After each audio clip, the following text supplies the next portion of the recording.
Welcome to this live stream from First Unitarian Church of Des Moines. Our mission is to love radically, grow ethically and spiritually, and serve justly. We invite you to visit our website at www.ucdsm.org. It's a great way to explore all that our church has to offer, from adult programs, to religious education, to social justice work, and more. But the best way to know us is to visit on a Sunday. We'd love to get to know you over a cup of coffee after the service. Speaking of which, today's service will begin shortly. So now we'll take you inside.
Hear these words from Reverend Linda Hart. Every day is a new start, every year a beginning, or so we'd like to believe, and we don't know. We can't anticipate where we will go, what will happen, what delights await, what heartbreaks will tear us open, the paths unexpected that open before us. Even knowing that, we lean our lives in particular ways, focus on particular moments, incline our attention to what is in our hearts and lives and hands to offer.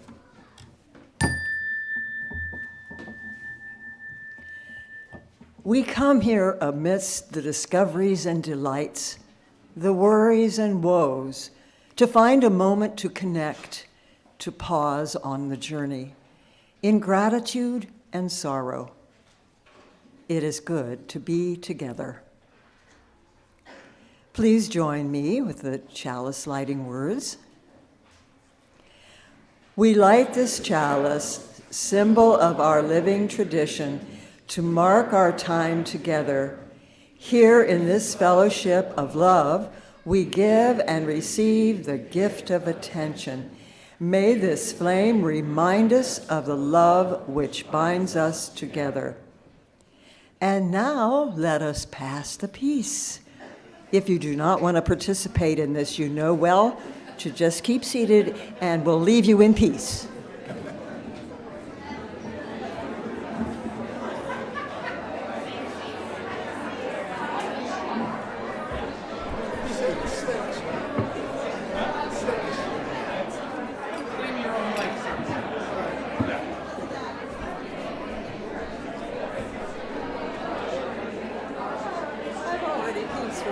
I have peace with you. Peace be with you. This is kind of a fun one. What, 83? It's very cool. Yeah, I like it. You know the song? No, I looked at it last night. I didn't before last night. I do now. That's all that.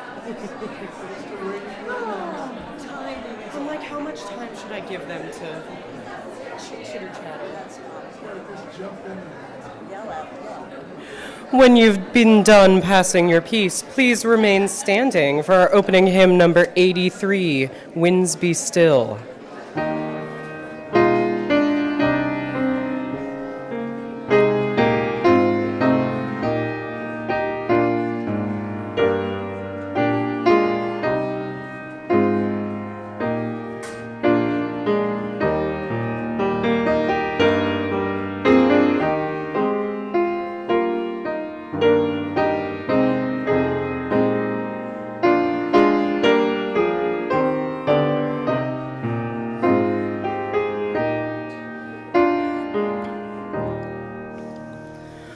Winds be still, storm pass and silence come.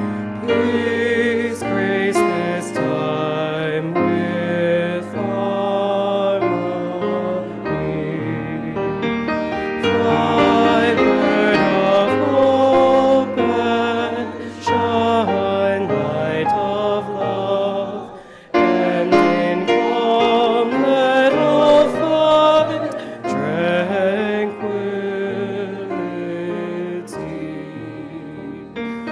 Bird fly high, lift our gaze toward distant view. Help us to sense life's mystery.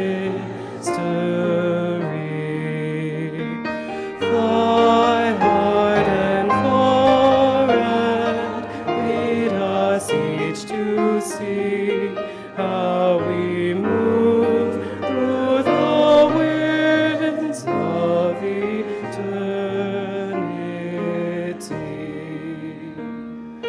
Light shining, illuminate our inward view. Help us to see with clarity. Shine bright and true, so we may join our songs in new sounds that become full symphony.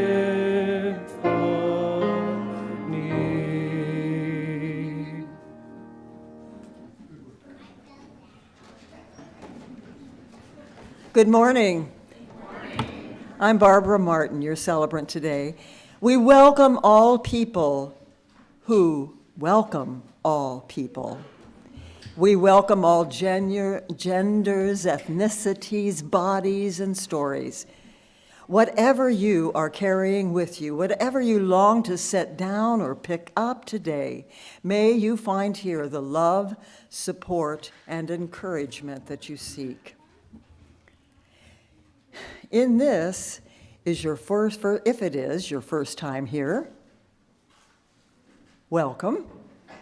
And if you'd like to connect with folks, please be sure to just grab one of these cups if you're interested in getting to communicate with other people.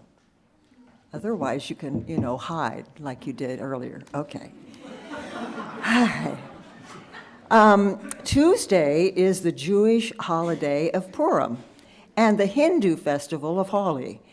Purim honors Esther's work to save her people from destruction and is celebrated by charitably sharing food and drink and costumes. Holi is a spring festival that honors the love of the deities Radha and Krishna, and is famous for its showers of colored powders and waters. And Tuesday is also a full moon that features a total lunar eclipse. So if you're up around 2:44 a.m. Tuesday, you can notice that the moon is taking on a reddish tone. Now, did you know, and I don't know how you possibly could not, that the Dare to Dream Capital campaign, we're getting new seats. And in the back there are two of them that the group would like to have you try out if you haven't done that yet. And let them know if you like number 1 or number 2 better. You can write it on a card and make some comments for them. Now, this isn't a vote. This is just to know how you are relating to the 2 chairs, okay? All right. And beginning March 3, a story construction trailer, this is the sad story, will be parked in the west entrance drop-off lane, completely blocking the circle drive-through. So for the duration of the Dare to Dream Capital Campaign project, it will be there, potentially for 2 years. As a result, all drop-off and pick-up will move to the south parking lot. This location provides easy access to an accessible entrance and allows vehicles to turn around safely without backing up. Using the south lot would also prevent congestion on Cassidy Drive. So thank you for your flexibility and cooperation as we begin this exciting project.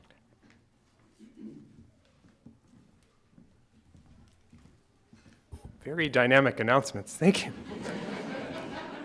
Good morning to you all. I'm the Reverend Steve Seek. I use he, him pronouns, and I am honored to serve as your minister. Before I continue reading, I feel called to pause for a moment of lament and grief that we find ourselves yet again drawn into an international conflict. For all of the suffering and loss of life, I invite us into a moment of quiet reflection.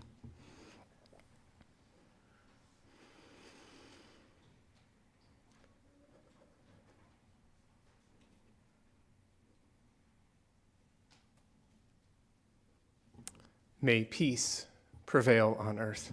Thank you. Back to the regularly scheduled covenant. As Unitarian Universalists, we embrace pluralism, which is the idea that everyone is whole and worthy, even though we are diverse in our cultures, our experiences, and our theologies. Now, this leads many people to the unfortunate joke, so you all believe whatever you want. Now, our freedom to believe whatever we want stops at our commitment to the worth and dignity of everyone. So you cannot, for example, believe that left-handed people should be sent to Mars. So instead of talking in language of beliefs and creeds, we talk in the language of covenants, which are simply the commitments that we make to one another. And so I invite you now to join me in sharing a covenant to affirm the mission of this church. We covenant together to advance our mission, to love radically, grow ethically and spiritually, and serve justly. You can remain seated for this one. We'll sing hymn number 1009, Meditation on Breathing, 4 times through. When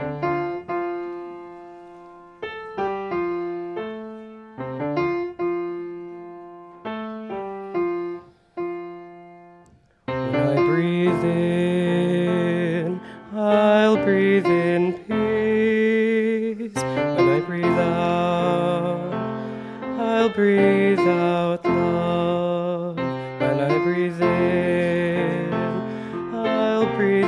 peace. When I breathe out, I'll breathe out love. When I breathe in, I'll breathe in peace. When I breathe out, I'll breathe out love. When I breathe in, I'll breathe in peace. When I breathe out, I'll breathe out love. Breathe in, I'll breathe in peace. When I breathe out, I'll breathe out love. Right, Alex, come on, buddy. Good morning, everyone. So today for our story, we're going to have youth actually come down in the center today. So we're going to be sitting in the center aisle a little bit. So if this is your first time here, we're going to invite the youth down, and then afterwards we sing them out to class. If this is your first time coming to our church, we ask that you come with your youth after the end of the story when we sing them out to class. Get them signed in, and then you're welcome to come back and enjoy service. Are you okay, buddy? Can you sit up for me, bud? Thank All you. right. I know we're going to be a little squeezed in today, folks. Yeah, sorry, it's a little tight. We'll do it long versus versus close. You sit, please. Here to help you. This is not helpful, remember? If you sit, that's what's helpful. Can you sit for us? You can help us by being a good listener for our friends. Can you do that? All right. All right, friends. Today's story is called The Gift of Attention. So good morning, everyone. Friends, today I want you to meet someone very special. This is Anne, our new faith formation teacher. Hey, everybody. And she is going to help me read our story today. Okay. Yes, but help me by sitting down, my friend. Sorry. Hi, everyone. I'm very excited to be here. I love stories. Wonderful. Let's begin. Okay. Once upon a time, there was a squirrel who... Hey, have you ever noticed there's a clock back there, so we know what time it is? That's super helpful. I never noticed. And we're reading about a squirrel. Right. Sorry. Okay. Wait. Now, was it a squirrel that rides a skateboard? Build birdhouses. Oh, birdhouses. That's what I meant. Okay. The squirrel worked very hard on his birdhouse, but then he decided to make soup, and he was really hungry, and Anne, I think you skipped a whole page. Oh, yeah, I did. Sorry. That's okay. Let's slow down. I'm sorry, everyone. My eyes are on the page, but my mind just keeps hopping around like that squirrel. That Sorry. actually Okay. reminds me of another story. Okay, I'll focus this time. There once was a girl named Lily who was building a model bridge for the community fair. She wanted it to be strong and beautiful. She gathered popsicle sticks, glue, and bright paint. But while she worked, her phone kept buzzing. Ping, a game. Ding, a video. Buzz, a message. Oh, that's distracting. Lily told herself, just one quick look, but one quick look turned into many. And her hands were near the bridge, but her attention was somewhere else. When she brought her bridge to the fair, she noticed the paint was streaky, some sticks weren't glued tightly, and she had to spend her attention in lots of tiny places instead of on her project. She spent her attention. Do you mean kind of like money? Like you can spend money? Yes, and we only have so much of it every day. And it's kind of like a flashlight. Whatever you point it at, that's what you're going to think about. That's what you're going to pay attention to. Exactly. If Lily points her attention at the bridge gets stronger. If she points her attention at her friend who feels lonely, the friendship grows stronger. Our attention is a gift we can give to people or things that matter to us. So what we choose to attend to is where we give the gift of our time, our energy, and our love. Lily decided to try again. She turned off her phone. She took a deep breath. She worked carefully, one step at a time. When the fair came, her bridge stood tall and steady. But even more important, Lily had learned something. She learned that attention is powerful, and it shapes what grows in our lives. So if we spend our attention on worry all the time, what grows? Worry.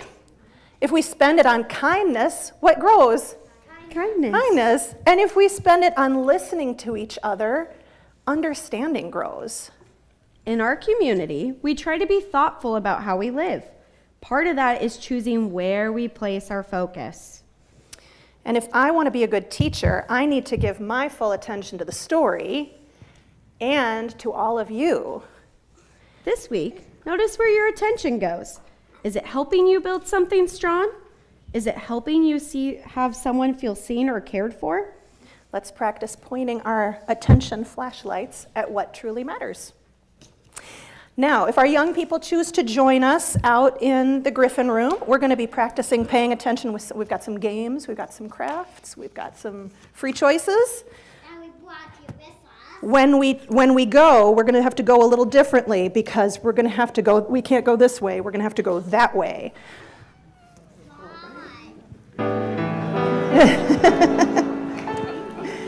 Go in joy, go in peace to meet the day. With open hearts embrace life's wonder. We will guide you, we will love you on your way.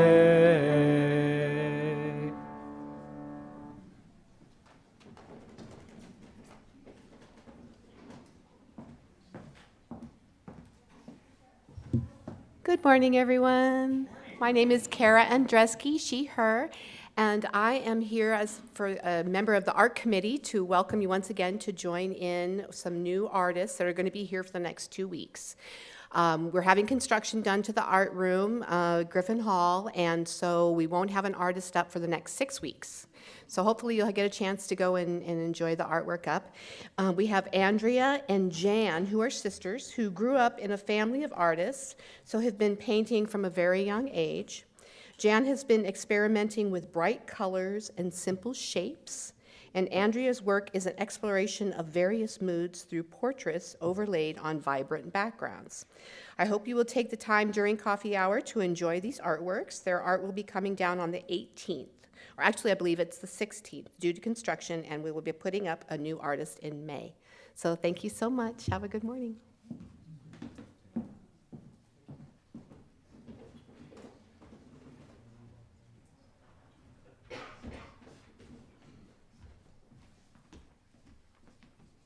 Hello, I'm Sally Buckholt, pronouns are she and hers, and I'm a member of our church's stewardship committee. This week over coffee, a clergy friend and I were discussing the value of church. And she said to me that church is the one institution in our lives that we don't age out of or age into. Church is with us from the day of our birth until the end of our lives, unlike school or career. And she's right. Our church is here through all our life's phases. It is our community. Our stewardship theme for this year is about growth, but growth that comes out of the rootedness that is community. When we find that sense of rootedness, growth feels natural and right. We can see how what we have to offer the community matters.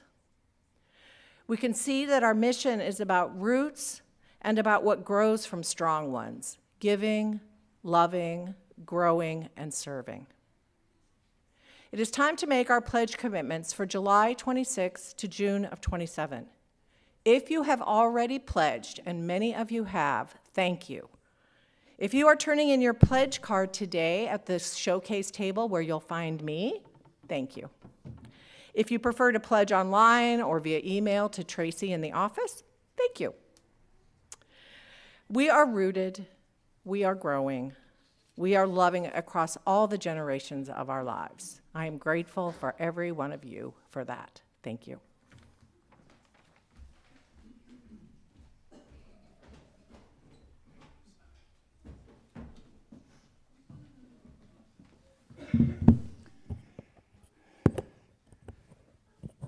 Good morning, everyone. My name is John Morrow, he, him, and I'm a pastoral care associate for your congregation. Life changes, whether they bring celebration, heartache, or something in between, are part of all our stories. The pastoral care team is here to be present with you through them. Sometimes, knowing someone will truly listen can make all the difference.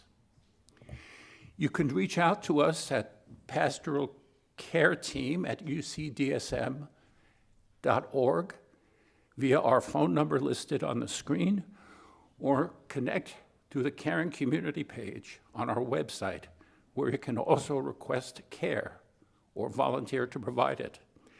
You're also welcome to speak with me or any member of our team. At the desk outside the auditorium, you'll find our cares and concerns box. There are cards alongside the box that I invite you to fill out if there is something weighing on your mind or heart that you would like to share with the minister and the pastoral care team. You're welcome to remain anonymous if it helps to simply know that you're not holding things alone, or you may include your contact information to request a conversation with the minister or a member of our team. Whatever you are facing, you don't have to do it alone. Here's what's been shared with us this week. We received news that member Jean Roms died on February 15th. She had COPD and was in long-term care when she passed. Jean was a valued member or valued leader at First Unitarian, an active and devoted volunteer in our community, and she will be dearly missed. We extend all our love and sympathy to Jean's family and friends.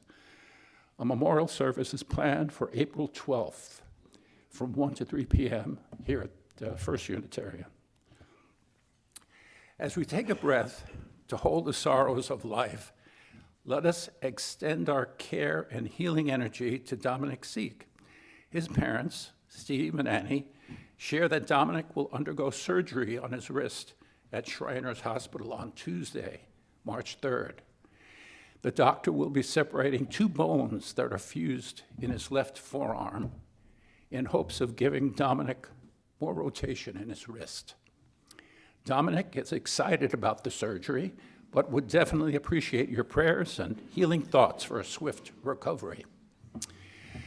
We are also sending healing wishes to Dwight Keller, who was hospitalized Friday at Methodist downtown with dehydration, disorientation, and weakness. May our love surround him as well as his caregivers, daughter Kara and Winnie Williams. Dwight would warmly welcome visitors.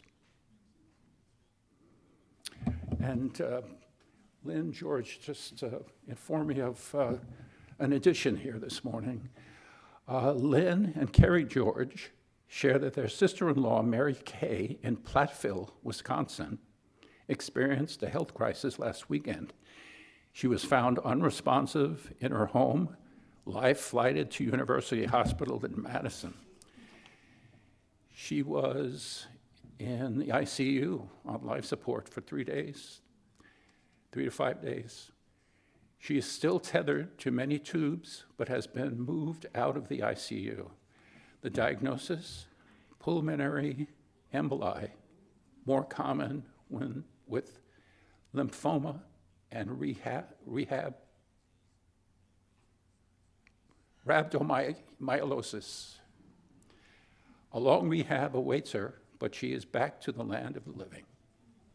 Thank you.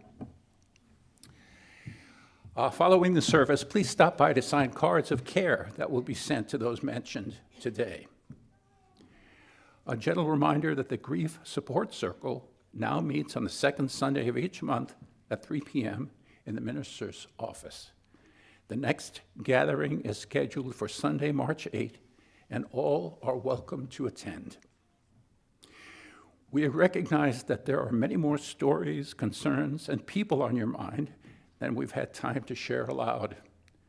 Let us now name those who could use extra care, either speaking the names aloud or typing them in the YouTube chat. May the embrace of this community reach each and every one. Kyle, Jim,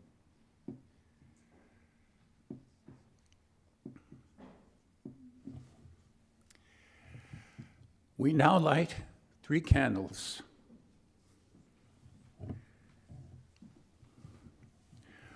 One for the joys and sorrows shared aloud, one for those shared in writing, and one for those held silently among us.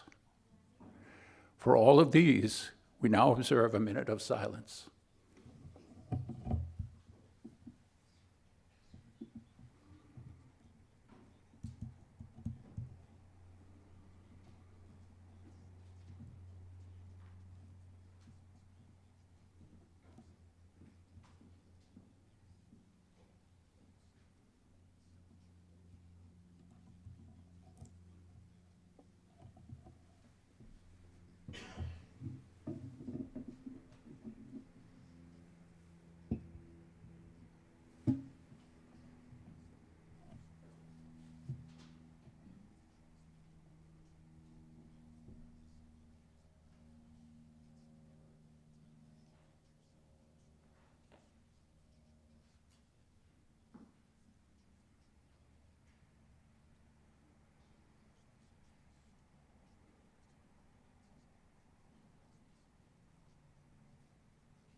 May we be filled with loving kindness.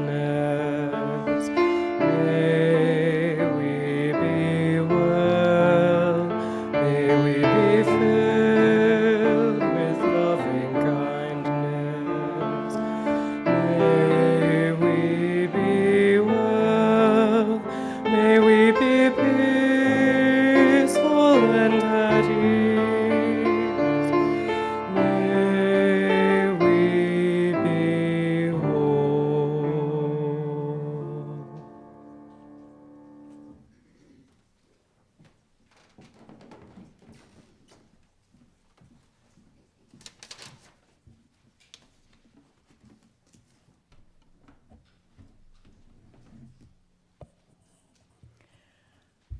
What is the difference between offering and a pledge? The offering is a ritual, a weekly practice for our value of generosity. A pledge is a financial commitment that we make to support the work of this church. Offerings cover about 3% of our budget. And right now, our excellent stewardship committee is gathering everyone's pledge, and I think you know this, and will set the budget according to these pledges. If you have not turned in your pledge card, please do so this week. We now take up the morning offering as a practice of our generosity, for in giving we receive.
by Victoria Safford from Walking Through Toward Morning. In a cemetery once, an old one in New England, I found a strangely soothing epitaph. The name of the deceased and her dates had been scoured away by wind and rain, but there was a carving of a tree with roots and branches, and among them the words, "She attended well and faithfully to a few worthy things." At first, it seemed to me a little meager, a little stingy on the part of her survivors, but I wrote it down and have thought about it since. And now I can't imagine a more proud or satisfying legacy. She attended well and faithfully to a few worthy things. Every day, I stand in danger of being struck by lightning and having the obituary in the local paper say, for all the world to see, she attended frantically and ineffectively to a great many unimportant, meaningless details. How do you want your obituary to read? Here are a few examples. He got all the dishes washed and dried before playing with the children in the evening. She balanced her checkbook with meticulous precision, and never missed a day of work, missed a lot of sunsets, missed a lot of love, missed a lot of risk, missed a lot. But her money was in order. She answered all her calls, all her emails, all her voicemails, but along the way she forgot to answer the call to service and compassion and forgiveness, first and foremost of herself. He gave and forgave sparingly, without radical intention, without passion or conviction. She could not or would not hear the calling of her heart. How will it read? How does it read? And if you had to name a few worthy things to which you attend well and faithfully, what, I wonder, would they be? And now, guess what? Let us pause to reflect. What are a few things that you want to attend to well and faithfully this week? Let us take a moment to think about that. And when you're ready, write down a few things on that Post-it note that was in your order of service. Maybe it's a relationship with someone. Maybe it's a tree or a bird outside your window. Maybe it's a cause. Maybe it's an activity or a hobby. What few things will you attend to well and faithfully? We'll give you a few minutes for that. The bell choir will be getting ready to entertain us.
There have been times in my life when I made less than the bills. There were times in my life when what I made matched the bills exactly. And there were even a few times in my life when I made more than I needed to pay the bills. But I have never been the kind of rich where you don't know how much a thing costs. So rich that you don't care how you spend your money. I assume you have to be like oligarch rich to get to that point of not checking the price tag, I love it, I'll take it. It's my sense that the things that we purchase change with the relative poverty or wealth of our experience, but I think most people know how much a thing costs when they pay for it. Now, over time, what we choose to buy with whatever money we have creates a sort of story about our priorities.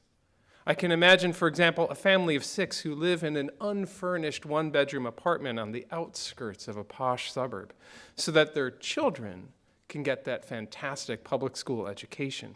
They choose to invest what little they have for their kids to break that cycle of poverty. Conversely, in that same suburb, I can imagine a couple that could live in a very, very fancy house, but chooses to live in a more affordable-sized home so that they can take incredible vacations every year, because what they value are memorable experiences. Wherever you are in that financial spectrum, there's always some degree of choice involved in where you spend the resource of your money.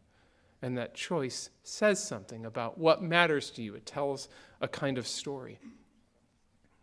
Now, the landscape of what we consider an essential cost changes, right? There was a point in time when most of us had outhouses and a few people invested in these new toilet things.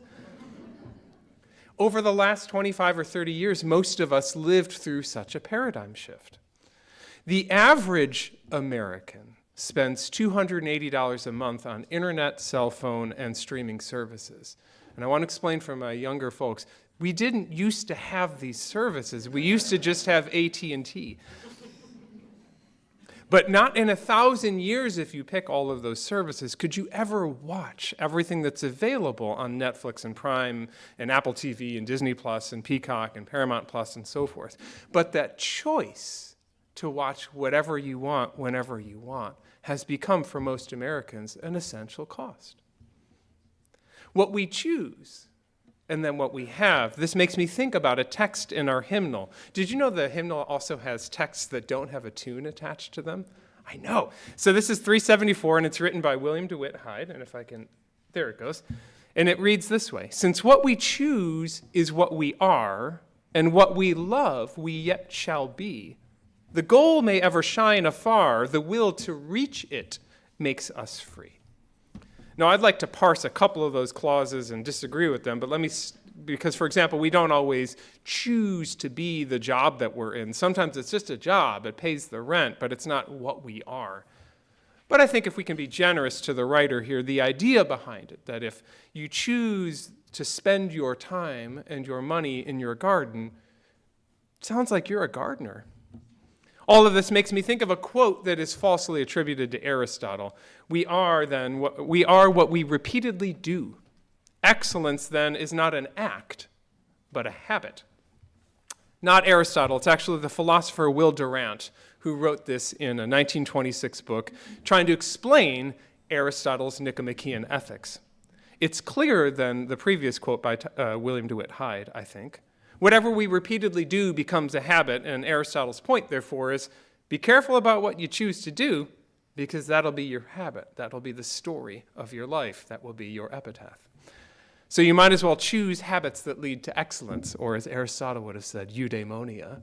But that's a joke about another sermon. What we choose becomes a habit. Which, funny enough, makes me think of another quote. The writer and activist Adrienne Marie Brown says this: put your attention on suffering, which is constant and everywhere, and it is all you will see. Joy will come and laughter, but you will find it brief, possibly a distraction. Put your attention on joy, on being connected and feeling whole, and you will find it everywhere. Your heart will still break, you will know grief, but you will find it a reasonable cost for the random abundance of miracles and the soft, wild rhythms of love. Return to love as many times as you can. I think that's beautiful. And I think it's clearer than Durant's explanation of Aristotle, and I think it's clearer than William DeWitt Hyde. If you spend your heart's budget on suffering, behold your home full of suffering. And if you spend your heart's budget on joy and connection, you will have a home full of love. Is that my child? This month of March, and yes, it is officially March now.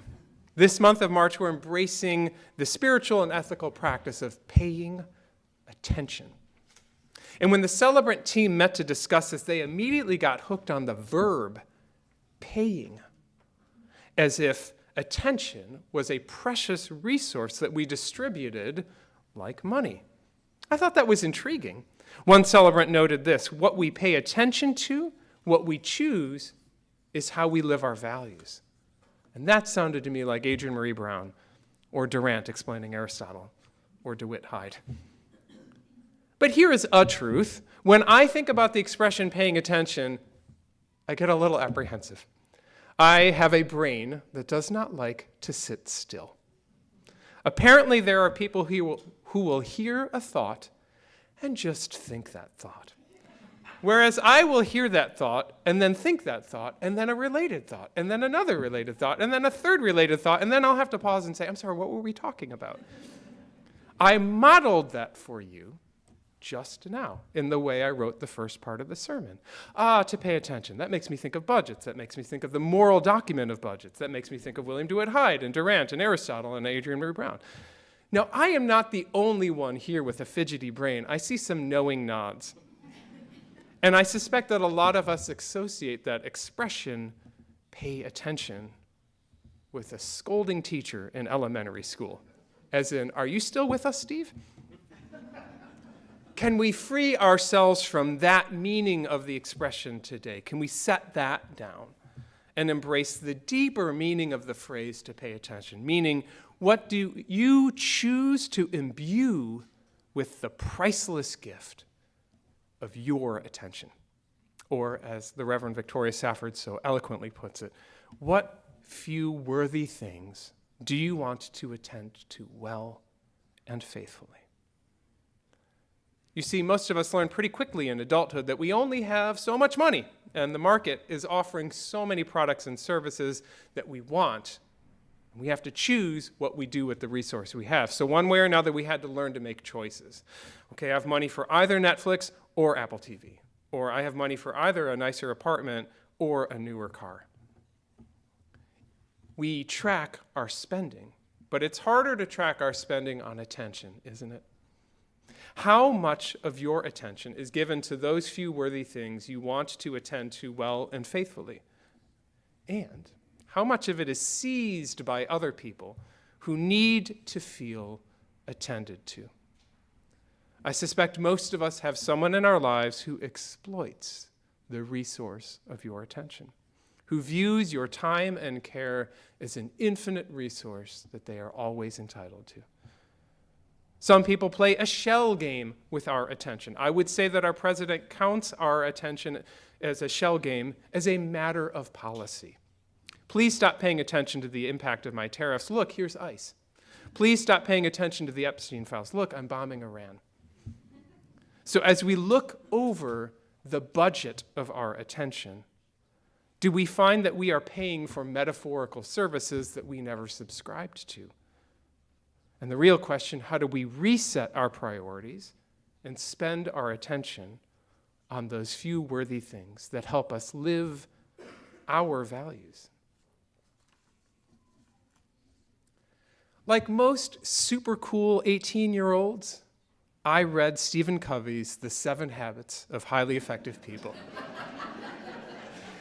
You can just imagine how cool that kid was. You know, let me see, I even made a picture of it. You know, the leather jacket, chilling out by the jukebox, just reading about optimizing synergies like a cool guy.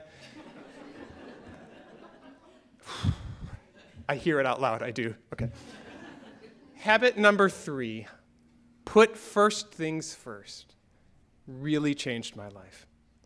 So Stephen Covey is a business writer, and he writes in business speak, but in habit number 3, he uses a time management matrix where the x-axis measures how urgent a thing is. Is it urgent or not urgent? And the y-axis measures importance. Is this important or not important? And by important, he doesn't mean does it have value in the world. He means, is it yours? Is it yours to do at this workplace? Is it your values lived out loud?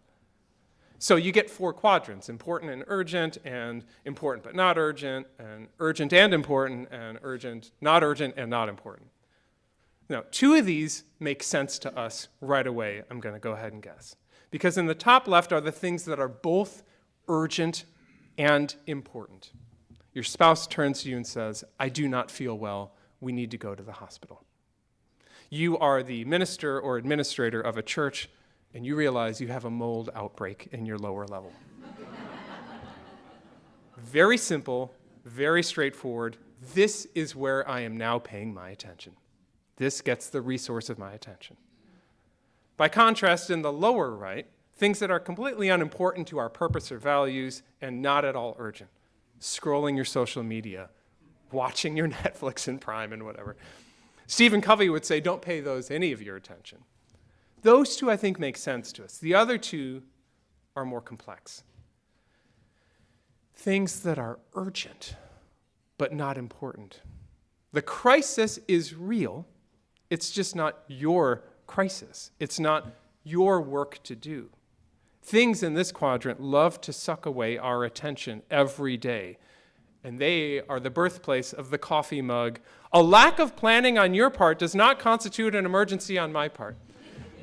The most passive-aggressive way to drink coffee at work. Here are a couple examples of the urgent but not important quadrant in my former life as a professor that I found myself sucked into. A colleague's inability to complete their part of the concert program becomes my crisis to complete it for them because it has to go to print this afternoon. Or the one time I spent 2 hours writing very detailed feedback on an essay to a student who I think probably spent 20 minutes writing the essay, which is why it needed 2 hours of feedback. So my mantra now, if I can't tell if something is in this quadrant, urgent but not important, is this mine to do? Is this something that only me and my role in this system can do? And then finally, that mysterious quadrant of important but not urgent. This is the space that Stephen Covey says highly effective people live into. Now, I don't know if I'm highly effective, but I do know that any day that I spend time in this quadrant is a good day. The example that comes to mind for me is from the Dalai Lama, who famously says that on a normal day, he meditates for an hour, but on incredibly important and busy days, he meditates for 2 hours. Exercise, spiritual practices, meditation, journaling, these will never make it on their own to the top of someone's to-do list for today. It must get done today and urgently, because they can always be pushed off to another day when there's better weather, when there's not this fire to put out, etc. But once you make these important but not urgent practices part of your day, it's been my experience that that day goes much better. You get more done, you do better work, you do it with more presence and with more attention, which is the counterintuitive paradox of spiritual practices. All of this, there we go, brings us back to the Post-it note in front of you. I invite you to take this Post-it note home with you and place it on your bathroom mirror or on your refrigerator, somewhere where you can check back in with it a couple times a day. Because if whatever it is that we do becomes a habit, we might as well pay attention to the things that we've named as important to us as often as we can. Try it for a week as an experiment. I'm not asking you to do the rest of the book. I don't need you to optimize your synergies here. Okay. Manifest your operationalized objectives. I'm just curious. I'm curious about what we will notice throughout this week. Are there times of the day that feel more attentive for you? Are there times when it's really hard to hold on to your attention? Here's something I'm really curious about. Are there internal resistances to paying your attention to one of the things you've named? And have you begun to notice why? Are there forces trying to get your attention in the urgent but not important to you quadrant? And here's what I'm really curious about. What is their sales pitch? Because here's the thing, as good as we are at tracking how we spend our money, and we're not great, but we're pretty good at it, we know how much a thing costs. But I'm not sure that we're that good at tracking how we spend our attention. I don't mean you per se, I'm not calling you out, I'm just saying people. But Unitarian Universalists like empirical data. So let's study it for a week. Let's pay attention to how and where we pay our attention. When I put together the budget for 26-27 for the church, I also audit it to see, are we placing our money where our values are? Let's try that this week with our attention. Which, no surprise, reminds me of a poem. A very famous poem about paying attention by, of course, Mary Oliver. Who made the world? Who made the swan and the black bear? Who made the grasshopper? This grasshopper, I mean, the one who has flung herself out of the grass, the one who is eating sugar out of my hand, who is moving her jaws back and forth instead of up and down, who is gazing around with her enormous and complicated eyes. Now she lifts her pale forearms and thoroughly washes her face. Now she snaps her wings open and floats away. I don't exactly know what a prayer is. I do know how to pay attention, how to fall down into the grass, how to kneel in the grass, how to be idle and blessed, how to stroll through the fields, which is what I have been doing all day. Tell me, what else should I have done? Doesn't everything die at last and too soon? Tell me, what is it you plan to do with your one wild and precious life? Such a beautiful poem, and I wish to point out that that last line gets quoted a lot, and when we're not careful, it gets used to optimize our efficiencies and seize the day. And oy, if you pay attention when you read the poem, you'll notice that her answer is not, get up and work out at 5 a.m. It's to stroll in the fields, to sit idly and blessed, to notice grasshoppers, to pay attention. See, I've been poor and I've made more than I needed, and I imagine that my financial situation will continue to change back and forth a few more times in my life. Right? Our ability to buy things changes dramatically from one age to the next. But the one thing I know for sure is that we can never buy more time in our lives. And so for as much as I would hate to see all the money I have go to things that I don't want, I would really, really hate to spend whatever time I have left in this one wild and precious life on things I don't really value. So I invite you to place the Post-it note on your mirror and attend to a few worthy things well and faithfully. For the attention you choose to give is priceless. And the act of those repeated gifts becomes the habit, the story of your life.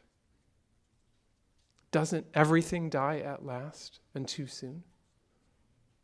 Tell me, what is it you plan to do with your one wild and precious life? Amen.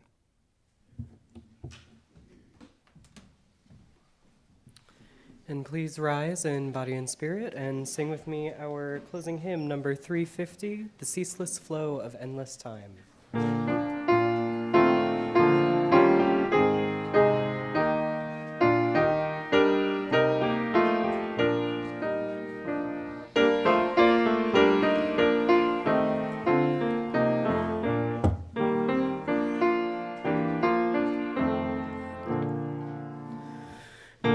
Ceaseless flow of endless time, no one can check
me in the extinguishing chalice words. We extinguish this flame, but not our focus. We quench this candle, but not our quests.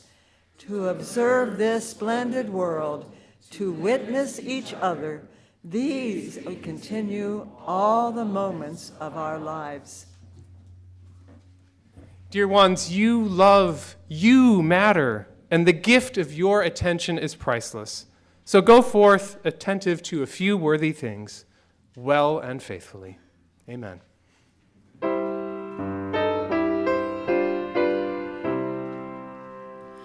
Soul of truth, eternal goodness, sojourn with us as we part. Fill our minds with high endeavor. Keep us just and pure in heart. Strengthen us for daily duty. Guide us by the inward light. Hallowed be each coming morning. Calm and peaceful be each night. Amen.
As this live stream from First Unitarian Church comes to an end, remember that previous live streams can be found on our YouTube channel.